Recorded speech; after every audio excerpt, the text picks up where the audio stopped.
reduce speed before driving on the gravel?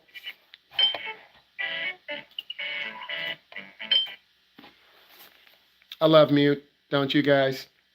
Stay focused, Eli, so you don't get put out. I love teaching class because I'm modeling for young adults. Which of the following does not apply when driving on gravel? So you have two questions on gravel, and gravel's very dangerous. A lot of beginners go really fast, they go on the gravel and they lose control and they overcorrect. So the most dangerous thing is trying to pass a vehicle because you're going to have to speed up, turn the wheel, and be really aggressive. And that's when usually you lose control. You are driving in a steady rain. A good indicator that hydroplaning, hydro is water, plane means to lift. So your car is driving on a sheet of water. So you want to reduce your speed, you don't want to hit the gas, you don't want to hit the brakes.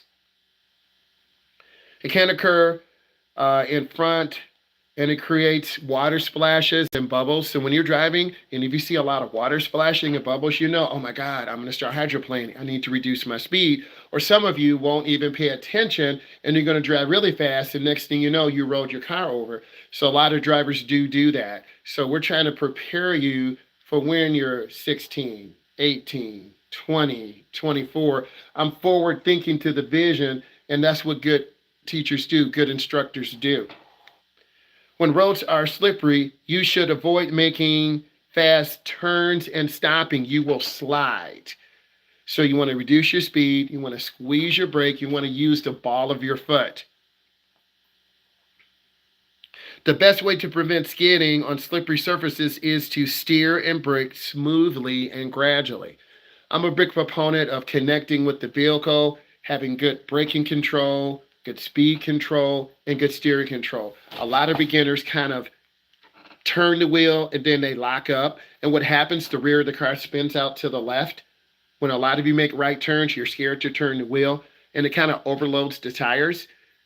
So what I need you to do is just stay focused, stay smooth, trust the process. Trust me, I know for many of you it's hard to trust an adult. Maybe you had a bad experience. Maybe your parents say, don't trust anyone. But when you're in the car, our lives are on the line. So I treat you like that because I don't want to have an accident. I don't want you to have an accident. But unfortunately, instructors do have accidents with students. Usually it's a left-hand turn. Usually they're slamming brakes.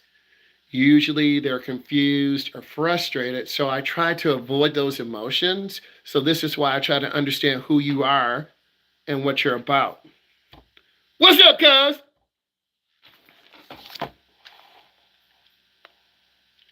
The primary problem associated with front wheel lockup when braking on slick surfaces is the inability to steer the vehicle. So when a lot of you drive in rain or ice or snow, you're going to hit the brake too hard. You won't be able to steer. You're going to rear end the car. You'll go over the curb and hit a pole. You can almost see it very gradually. So I try to have you guys squeeze the brake with the ball of your foot so you don't have an accident. Beginners understeer. You don't turn the wheel all the way, so the car kind of drifts out to the right and we almost hit a car. If we're making a right, the car's making a left turn, you almost hit a car. Also, beginners oversteer. So you do both. So you haven't learned how to steer properly. Looks like I'm going to be going to the ice arena tonight. We know who I'm talking to, right? So I'm excited on that. To slow or stop gradually ice, use light steady pressure. So these questions are about stopping, but that's common sense. Then why do you guys crash? Because you don't understand what it means to drive on ice. You don't understand what it means to drive on the rain. You don't understand when these elements happen. So as a result, you almost crash, or you give your mom a heart attack, or your dad screams at you, then you cry. Then you're like, I don't want to drive with her, or I don't want to drive with him. Because you tell me all the time. I just listen. I'm like your uncle that listens. Okay. Cover the brake. Take your time. Because I learned to listen to you. And that's the biggest asset I think I have. I listen to you and then I understand you. Okay. When we had Alvin driving and Hunter driving, I listened to them. You have to know how to parallel park. You have to know how to stall park. You have to know how to back up. We drilled it over and over and over. And then when they started backing up, they looked out the window. They didn't rely on the mirror. And some of you will get that on your second or third lesson. Most of you will. Some for lesson 4, some lesson 5. On what roads drive in tire tracks? Ahead, this is true. You want to look ahead, you'll see 2 tracks where cars have driven and the water has been shot out because of the treads in the tires. You want to drive in the tracks or the treads of other cars. The most common reason for loss of traction while driving in snow is both A and B, sudden movement and quick movement. Drive slower, drive smoother. If your vehicle is skidding, you should turn the wheels in the direction you want to go. If you want to hit the wall, turn it to the wall. Don't. If you want to hit the gate and flip over the bridge, no. Look straight ahead.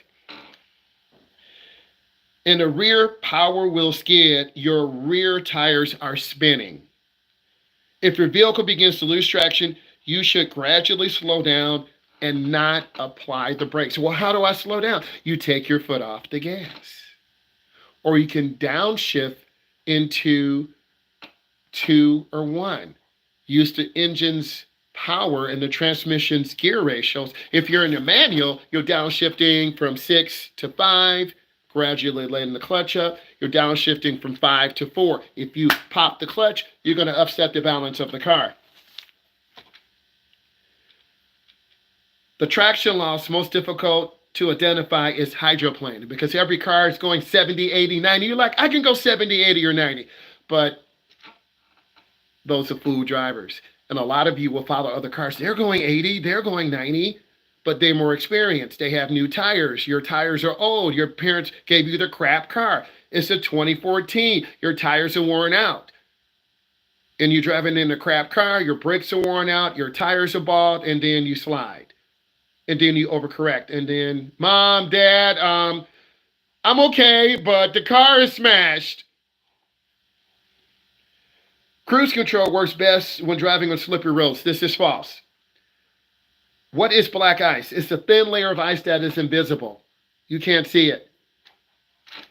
In a vehicle with anti-lock brakes, when you are braking for an emergency stop, you should apply full brakes. You'll feel a pumping sensation.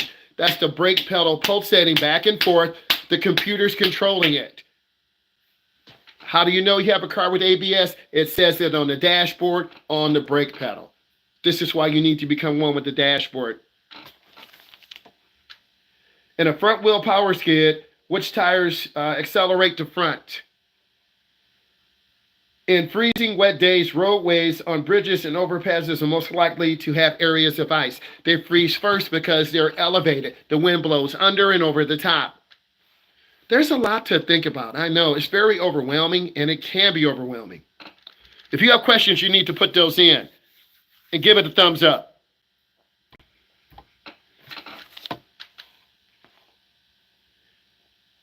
If the left front tire blows out while you're driving, your vehicle will pull sharply to the left. True. When driving at 50 miles an hour, your left rear tire blows out. Your first reaction should be to handle the blowout like a skid. This is true. When you have a tire blowout, you should grip the steering wheel firmly. You want to grip it. You don't want to jerk it to the right or jerk it to the left because you're going to roll the car. Grip the wheel, lift off the gas, and try to control it. It's very scary.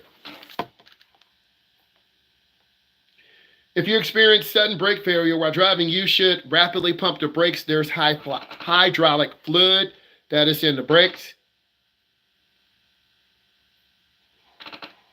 Thank you, fam. I appreciate the love from Spain. Give it a thumbs up. Look at my stuff.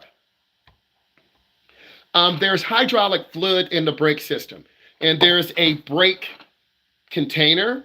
I'm going to show you something. This is my liquid coolant for my water-cooled computer. I know, isn't it nice? It's purple.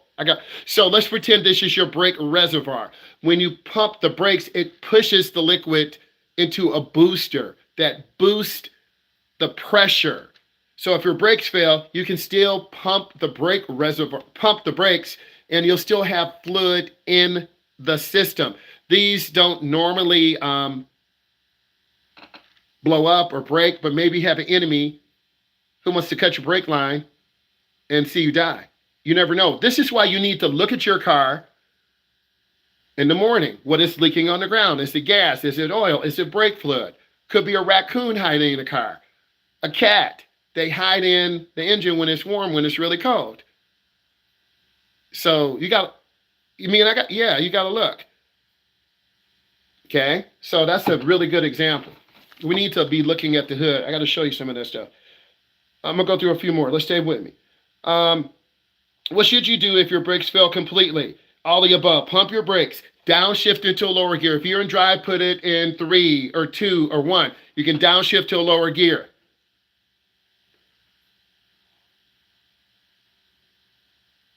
You want to keep control of your vehicle. In emergency situations, you want to try to get that speed down. It could be downshifting into a lower gear.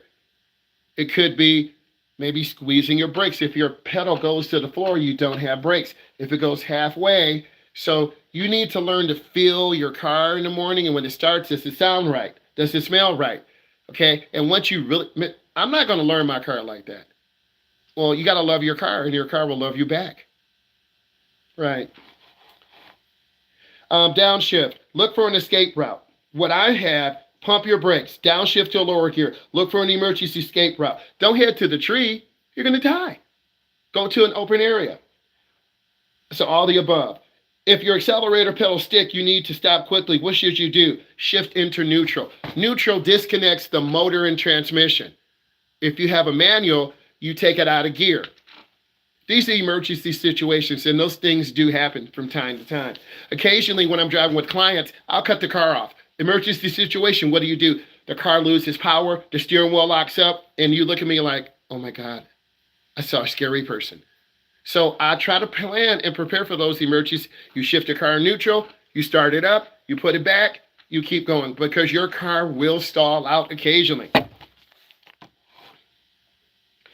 If your vehicle's in a traffic emergency and may collide with another vehicle, if you do not take action, meaning you just don't do anything, a good rule to remember at such a time is that you can almost always swerve to miss an obstacle more quickly than you can stop. Sideswipe. What does that mean? You sideswipe a bush. You don't want to hit a tree, you'll die. The car will wrap around the tree. The best way to control consequences if you cannot avoid a collision is to control braking and steer so you will collide at an angle. The crumple zone is the term used to describe the area which the vehicle is engineered to absorb. I don't want to squeeze this, but it will, no fluids in here. It will, like an aluminum can. Oh, this is great. I have something right here. Let's pretend this is your car. And when you hit something, it crumples. That's what it looks like. It crumples up. Okay? This is your bumper. You hit something, it crumples up. That's a perfect example. Real life examples. I need to get a toy car. I need to get a toy car. Right, Jared? Need to get that real car. Show them no crumple zones. Go a couple more. If an emergency vehicle is approaching heavy traffic, if possible, you should move to the right edge of the road. This is true. If you can't, the emergency vehicle will circumvent traffic. They'll go around to the left. A law enforcement officer has vehicle emergency flasher lights and has stopped the vehicle on the right side of the road, especially. What should you do? Try to move or release one lane to the left. Construction vehicles around construction zones are usually large and slow.